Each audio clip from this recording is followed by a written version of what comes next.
Hello students, இப்போ நம்ம இதில் பார்க்க போகிறது 6ஆம் வகுப்பு கணிதம் 3ஆம் பருவம் 3வது பாடம் பார்த்திங்கன்னா சுற்றளவு மற்றும் பரப்பளவு பயிற்சி 3.1ல் 3வது 4வது கொஷின் இதில் பார்க்கலாம். ஃபஸ்ட்டு 3வது கொஷின் கேள்வி பாருங்கள்.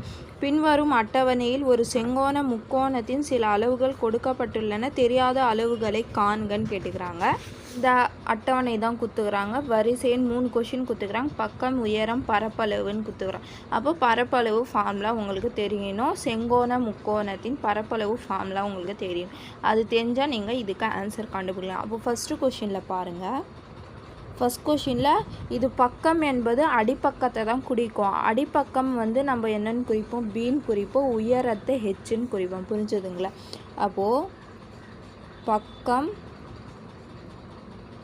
பி இஸ் ஈக்குவல் டு எவ்வளோ சொல்லியிருக்காங்க, 20 சென்டிமீட்டர். அதுக்கப்புறம் உயரம் பாருங்கள். உயரம் H is equal to 40 centimetre. அப்போது இதுக்கு பரப்பளவு கண்டுபிடிக்கணும். அப்போ செங்கோண முக்கோணத்தின் பரப்பளவு ஃபார்முலா நம்மளுக்கு தெரியணும். அப்போ பாருங்கள், செங்கோண முக்கோணத்தின்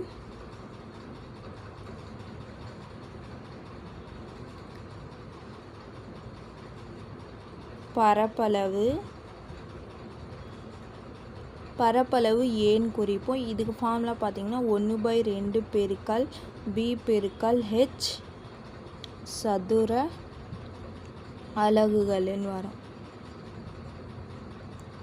புரிஞ்சுதுங்களா? அப்போது 1/2 பி எவ்வளோ சொல்லியிருக்காங்க, 20, ஹெச் எவ்வளோ 40, சதுர அலகுகள் என்ன சொல்லியிருக்காங்க, சென்டிமீட்டரில். அப்போ சென்டிமீட்டருன்னு வரும். அப்போ பாருங்கள், இது 2ஆம் வாய்ப்பில் அடிச்சிங்கன்னா 2 2 20ன்னு வரும். அப்போ மீதி என்ன இருக்குது, 10 40. அப்போ 10 பெருக்கல் 40 சதுர சென்டிமீட்டர்.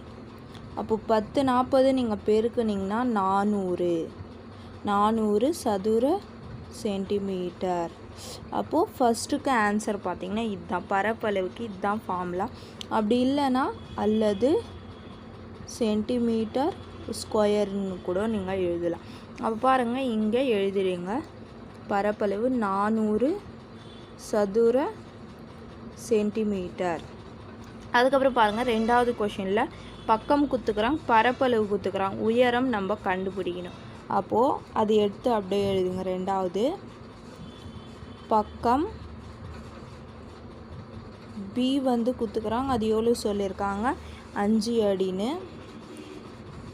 அதுக்கப்புறம் பரப்பளவு சொல்லியிருக்காங்க. பரப்பளவு ஏ பார்த்திங்கன்னா 20 சதுர அடின்னு சொல்லியிருக்காங்க. 20 சதுர அடி. அப்போது இதுக்கு ஃபார்முலா பார்த்திங்கன்னா செங்கோண முக்கோணத்தின்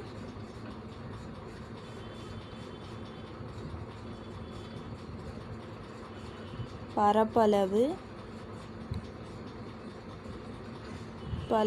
ஏ இஸ் ஈக்குவல் டு 1/2 பெருக்கல் பி பெருக்கல் ஹெச் சதுர அலகுகள்.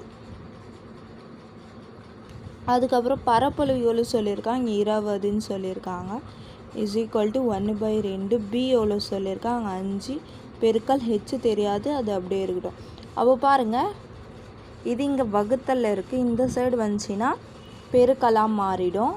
அப்போ 20 பெருக்கல் 2 இஸ் ஈக்குவல் டு 5 5 பெருக்கல் ஹெச்.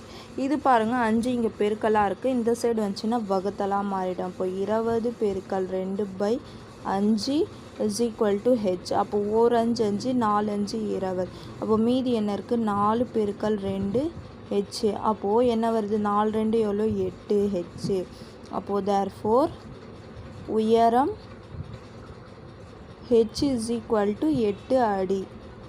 புரிஞ்சுதுங்களா? அப்போ இதுக்கு ஆன்சர் பார்த்திங்கன்னா 8 அடி. இந்த கட்டத்தில் இங்கே நீங்கள் போட்டுடுங்க, 8 அடி உயரம். புரிஞ்சுதுங்களா? அதுக்கப்புறம் 3வதுக்குள்ளே பாருங்கள், உயரம் குத்துக்கிறாங்க, பரப்பளவு குத்துக்கிறாங்க, நம்ம பக்கம் கண்டுபிடிக்கணும். அப்போது 3வதுக்கு பாருங்கள், உயரம் ஹெச் குத்துக்கிறாங்க எவ்வளோ 12 மீட்டருன்னு. அதுக்கப்புறம் பரப்பளவு ஏ சொல்லியிருக்காங்க 24 சதுர மீட்டருன்னு. அப்போது நம்ம இதுக்கு அடிப்பக்கம் கண்டுபிடிக்கணும். அப்போது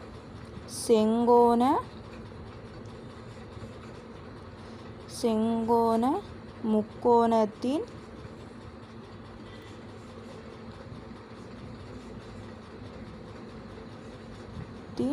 பரப்பளவு A is equal to 1/2 பெருக்கல் B பெருக்கல் H சதுர அலகுகள்.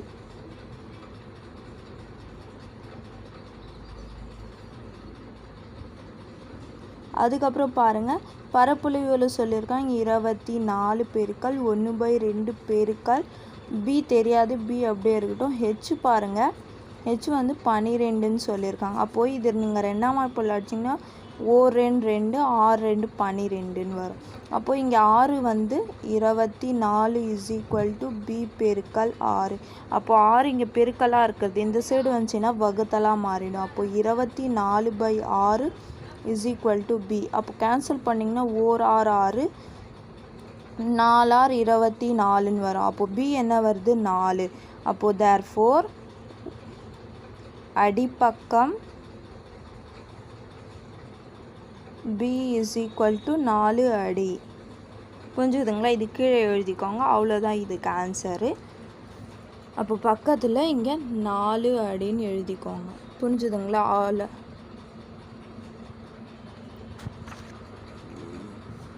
4 அடி வராது, ஏன்னா இது பாருங்கள் அலகு வந்து மீட்டரில் சொல்லியிருக்காங்களே, அப்போது இது மீட்டரில் வரும். புரிஞ்சுதுங்களா? அப்போது இங்கே கூட மீட்டருன்னு வரும். புரிஞ்சுதுங்களா?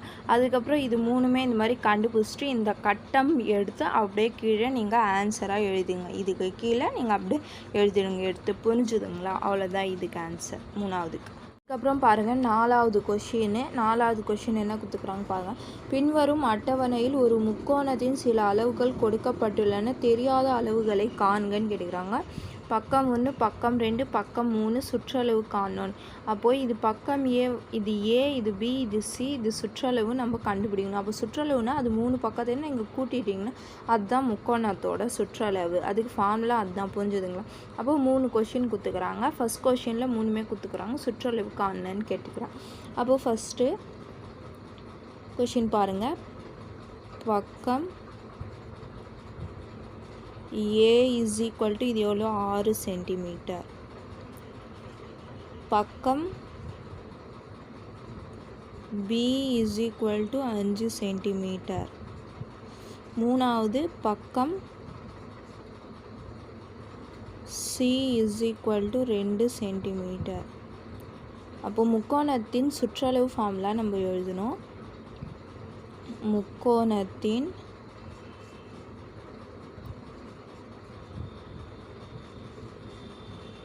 சுற்றளவு P is equal to A கூட்டல் B கூட்டல் C அலகுகள். அப்போ A எவ்வளோ 6, B எவ்வளோ 5, C எவ்வளோ 2. அலகுகள் சென்டிமீட்டரில் சொல்லியிருக்காங்களா, அதனால் இது சென்டிமீட்டரில் வரும். அப்போ பாருங்கள் 6 5 11, 11ஓட 2 கூட்டினீங்கன்னா 13. அப்போது 13 சென்டிமீட்டர். அப்போ இதுக்கு சுற்றளவு பார்த்திங்கன்னா 13 சென்டிமீட்டர். அப்போ இங்கே எழுதிடுங்க 13 சென்டிமீட்டர். அதுக்கப்புறம் 2ஆவது கொஷினுக்கு பாருங்கள். பக்கம் ஏ கொடுக்கல, ஏ தான் நம்ம கண்டுபிடிக்கணும். அப்போ பிஎஸ்சி கொடுத்துருக்காங்க, சுற்றளவு கொடுத்துருக்காங்க. அப்போ எழுதுங்க பக்கம் B இஸ் ஈக்குவல் டு அது வந்து 8 மீட்டருன்னு சொல்லியிருக்காங்க. அதுக்கப்புறம் பக்கம் C வந்து 3 மீட்டருன்னு சொல்லியிருக்காங்க. அதுக்கப்புறம் சுற்றளவு P இஸ் ஈக்குவல் டு அது பார்த்திங்கன்னா 17 மீட்டருன்னு சொல்லியிருக்காங்க. இப்போ நம்ம ஃபார்முலா எழுதலாம். முக்கோணத்தின் முக்கோணத்தின் சுற்றளவு P is equal to A கூட்டல் B கூட்டல் C அலகுகள். அப்போ சுற்றளவு எவ்வளோ சொல்லியிருக்காங்க 17. A வந்து தெரியாது, அது அப்படியே இருக்கட்டும். B வந்து 8, C வந்து 3. புரிஞ்சுதுங்களா? அலகுகள்னால் இது மீட்டரில் வரும். அப்போ 17 is equal to A கூட்டல் 8 3 கூட்டிங்கன்னா எவ்வளோ 11. அப்போது இந்த 11 இந்த சைடு கூட்டலில் இருக்குது, இந்த சைடு வந்துச்சுன்னா கழித்தலாக மாறிடும். அப்போ 17 கழித்தல் 11 is equal to A. அப்போ 17ல் 11 போச்சுன்னா 6. அப்போ A is equal to 6. அப்போது therefore பக்கம் A is equal to 6 metre. புரிஞ்சுதுங்களா? இது A நம்ம கண்டுபிடிச்சிட்டோம். அப்போது இங்கே எழுதிடுங்க எவ்வளோ 6 மீட்டர். அதுக்கப்புறம் 3வது கொஷின் பாருங்கள். பக்கம் A கொடுத்துக்கிறாங்க, பக்கம் B தான் நம்ம கண்டுபிடிக்கணும். பக்கம் Cயும் சுற்றளவு கொடுத்துக்கிறாங்க, இது எடுத்து அப்படியே எழுதுங்க. அப்போ 3வது கொஷினில் பார்த்தீங்கன்னா பக்கம் A வந்து 11 அடி, பக்கம் B கொடுக்கல. பக்கம் C பார்த்திங்கன்னா அதுதான் நம்ம கண்டுபிடிக்கணும், பக்கம் B தான் கண்டுபிடிக்கணும். பக்கம் C பார்த்திங்கன்னா 9 அடி. அதுக்கப்புறம் சுற்றளவு வந்து பீன் குறிப்போம், அது எவ்வளோன்னா 28 அடின்னு சொல்லியிருக்காங்க. அதுக்கப்புறம்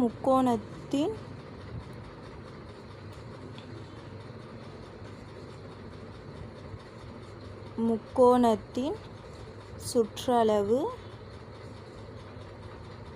P is equal to A கூட்டல் B கூட்டல் C அலகுகள். அப்போ பாருங்கள், இதில் சுற்றளவு எவ்வளோ சொல்லியிருக்காங்க 28. அப்போ 28 is equal to A எவ்வளோ 11 அடி. B நம்மளுக்கு தெரியாது, அது கூட்டல் B அப்படியே இருக்கட்டும். அதுக்கப்புறம் C வந்து 9 அடின்னு சொல்லியிருக்காங்க. அலகுகள்னால் இது அடியில் சொல்லியிருக்காங்கன்னா அடியிலே வரும். புரிஞ்சுதுங்களா?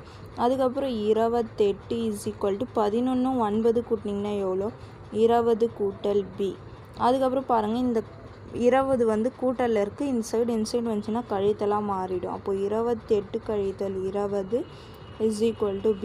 அப்போது 28ல் 20 போச்சுன்னா எவ்வளோ 8 is equal to B. அப்போது ரெண்டாவது பக்கம் பார்த்திங்கன்னா 8 அடி. அப்போது therefore பக்கம்